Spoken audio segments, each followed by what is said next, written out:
the Holdovers. Now, during the 1970s, at the Barton School of Boys, Mr. Hunman is a teacher that teaches a specific physics and history at the private school for boys of rich, funded teenage boys that are highly educated.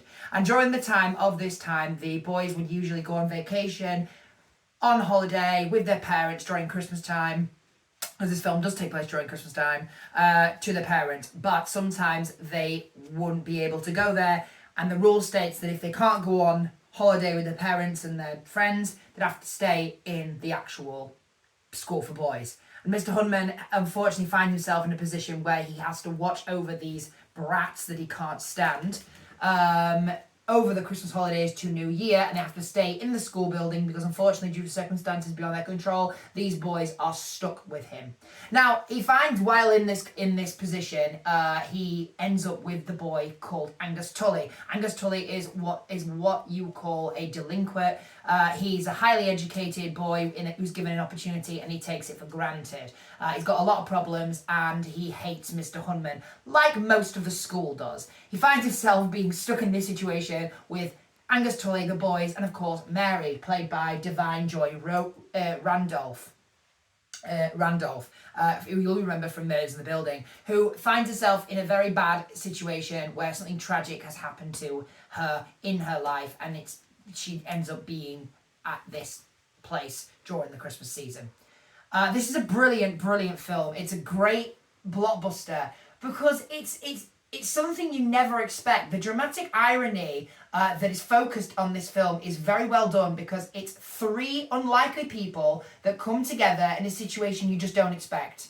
And as they spend more time together in the Christmas holidays, they grow, especially with Mary. And Mr. Tully is one of these people that has problems, and he's so annoyed that he can't go on vacation with his mum and dad. They've let him down again. He has to stay with his his hated teacher.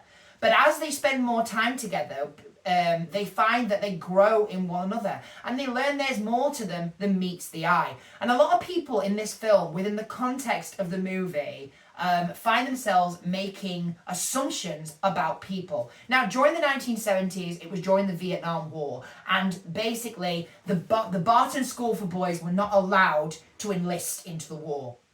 And the Barton boys didn't have to get involved with all the chaos of the war and the tragedy of the war and the struggling of the Vietnam War. They are just highly educated students that parents are loaded. And they're basically pretentious little pricks, as what people call them in Barton. That's how people see them. They're pretentious little pricks there because a lot of them take it for granted. But Angus Tully is different. And when he finds himself alone with Mr.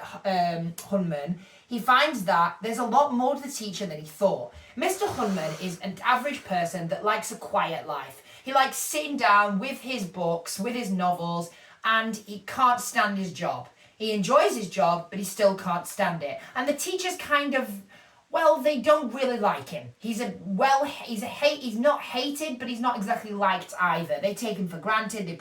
He's a bit of a pushover. And during the time, basically, because these kids have wealthy, well-known parents with a lot of funding, a lot of teachers go easy on the students. But he's one of these people that believes in the philosophy where I don't care about that. I am going to get them educated no matter what. And he really gets annoyed with Mr. Tully because all he's doing is whining and complaining, and he can't get him to see that there's more to life, like how much he's been given, he's taken for granted. There's a lot of dramatic irony within this film.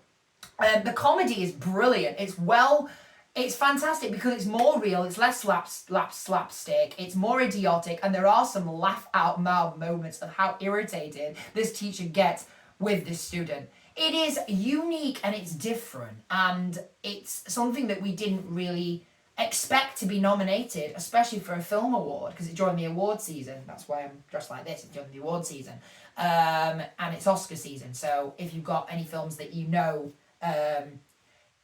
are great films and you want me to review them, then let me know in the award season.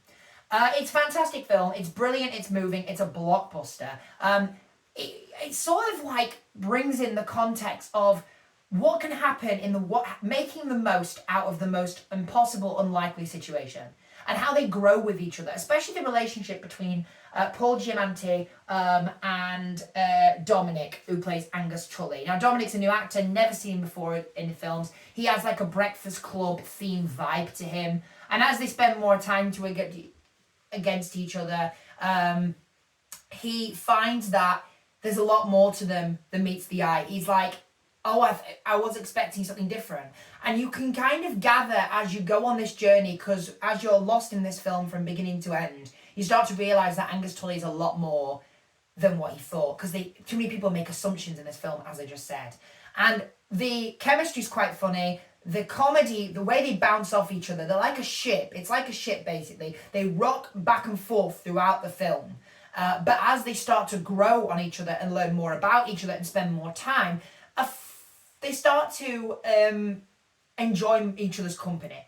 And as you watch the film, you'll see what I mean. And don't forget, Mary's going through a tragic moment where she's making do with the life that she has now.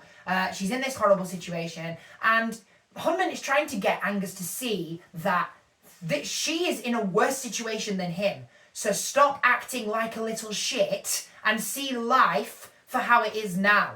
And it's quite clever how they bond together, which is brilliant. Direction's fantastic. The script is amazing.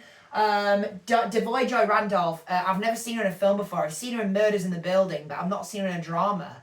And her character and acting, especially with the relationship with her and Paul, and you know how they make do with this really crap situation, is clever. It's unique. It's brilliant. The storytelling is fantastic. The acting chemistry is amazing. And you really do get this guy. He chooses to live by himself.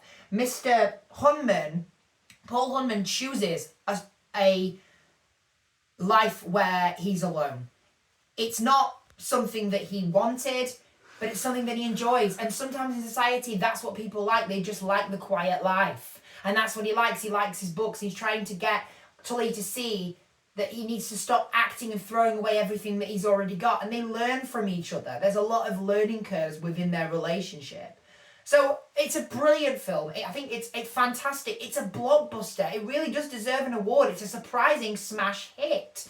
And it's a great direction. The camera goes really well. The archetypes is fitted well into it. The irony just creates well into the story and also connects to the comedy. And the comedy is so well timed. It's well timed into each scene that works with the drama. It doesn't take away from the seriousness. It actually connects with it. And there are some laugh out loud moments that will have you crying with laughter. It's a brilliant film. It's moving. It's great. And it's quite sweet at times. And there's a really good surprise in it that you will enjoy. So for all those reasons, I've got to give the Holdovers 5 stars. So have you seen the Holdovers yet? If you like it, let me know in the comment section below. During the award season, there's a lot of great films coming out. I will accept any requests, apart from Barbie. Don't ask me to review that. I can't stand it. It can go burn. And literally, there are loads of films out there that you could probably basically suggest. So if you think there's a film that's been nominated for an award that you don't know, that I don't know about, and you think I'm good, like Killers on the Flower Moon, I'm unsure whether to review that yet. But if you think I should, then I might have a look and see if it's worth it, because it is being nominated for quite a lot of awards, as is Oppenheimer. And if you haven't seen that yet, please go see that. It's bloody brilliant.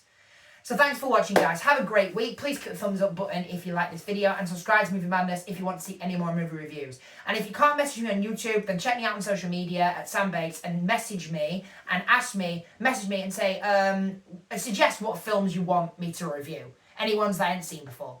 Thanks for watching, guys. I hope you enjoyed the awards season much as me. I'll be sharing this on Facebook and Twitter and Snapchat, and I will see you in my next review.